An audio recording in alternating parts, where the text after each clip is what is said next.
अस्सलाम वालेकुम दोस्तों, मैं हूं मिस्टर खान और आप देख रहे हैं वतन वेव। दोस्तों, एक तो जनरल फैज़ हमीद को 14 साल कैद बामुशक्कत। मुझे एक चीज़ की समझ नहीं आती कि कैद तो चलो हो गई उसे, बामुशक्कत क्या वहाँ वो आटे वाली चक्की चलाएंगे? ओ भाई, इनकी कौन सी कैद होती है? एसी लगे हुए, सब सहूलतें, बामुशक्कत, यानी बामुशक्कत पे आके सारा काम ख़त्म हो जाता है। और अभी तो उसके पास अपीलें हैं, वो हाई कोर्ट में जा सकता है, सुप्रीम कोर्ट में जा सकता है, वहाँ से उसे रिलीफ वगैरह के चांस मिल सकते हैं। बाकी जो उसको सज़ा हुई ना, वो बिल्कुल ठीक हुई है, क्योंकि वो भी अंदर का तो पाक नहीं था, वो भी नापाक था अंदर से। और दूसरा ये है कि एक चीज़ का सवाल खड़ा होता है कि उसने सियासी मुदाखलत की जिसके ऊपर फैज़ हमीद को सज़ा हुई। अभी 9 मई के केसेस बाकी हैं। अच्छा, ये 8 फरवरी का जो इलेक्शन था जिसके अंदर धांधली की गई, तो उसका किसको सजा होगी? इसके ऊपर भी बड़े सवालिया निशान खड़े हो जाते हैं दोस्तों। तो भी वो उसका जिम्मेदार कौन होगा? अब फैज़ हमीद पे आ जाते हैं। फैज़ हमीद जो है ना, वो इमरान खान साहब के साथ भी खेलते रहे। वो बहुत बड़े ड्रामेबाज, चक्करबाज और अपने आप को फ़िरौन समझते थे। और ये जो आने वाले कोई फ़िरौन हैं या कोई फ़िरौनियत ज़हन रखते हैं, उनके लिए भी एक सवाल ज़रूर खड़ा हो गया कि फ़िरौनों का इंजाम यही होता है, सज़ा फिर इसी तरह होती है। देखो उसका गरूर किस तरह टूटा। वो इमरान खान के साथ भी खेल रहा था। उसका प्रोग्राम था सदारती निज़ाम लाने का, फैज़ हमीद का। और सदारती निज़ाम लाने के बाद वो इमरान खान को भी बीच में से निकाल साइड पे फेंकता। उसके बाद उसने इस निज़ाम पे ऐसा काबिज़ होना था कि सारी ज़िंदगी उसने इस निज़ाम को छोड़ना नहीं था। और इस मुल्क का खाना तो ख़राब हो चुका है, उसने तो इससे भी हाल आगे गुजार देना था, ये हालात हो जाने थे इस मुल्क के।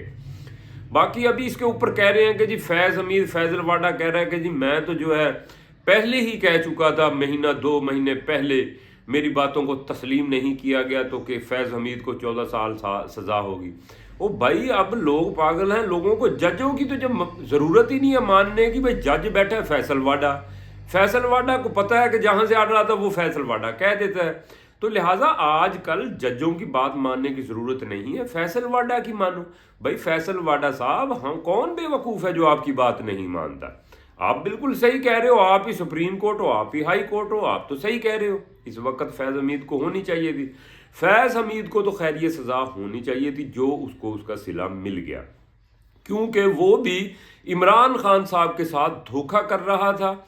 और हालात आए हैं उसके अंदर भी, ये इसके अंदर 9 मई के अंदर भी शायद इसने खेल खेला है फैज़ हमीद ने, क्योंकि इमरान खान साहब है ना जो, वो बड़े इतमाद करने वाले हैं, वो किसी की ज़्यादा शख्सियत की परख नहीं करते।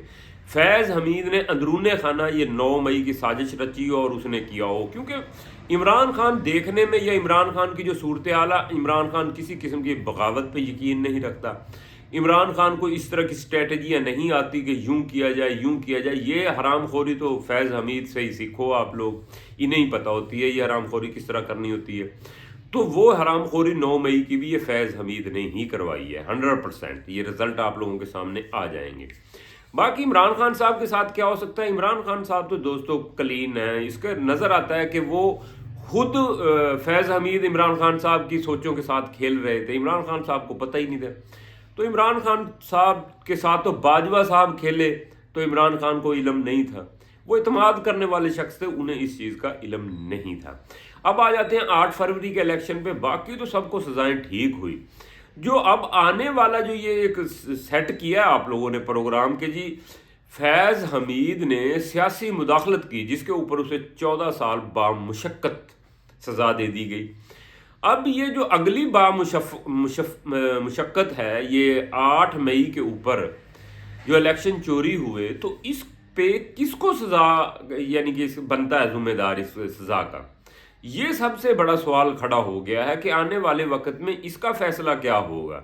दोस्तों आप लोग बताओ, आप क्या सोचते हो इसके बारे में? क्योंकि मैंने तो जो कुछ तज्जिया था वो आप लोगों के सामने रख दिया। बाकी आप बताओगे कि अभी ये कंडीशन किस साइड पे जा रही है। दोस्तों अब तक इतना ही। अपना ख्याल रखिएगा। अल्लाह हाफ़िज़।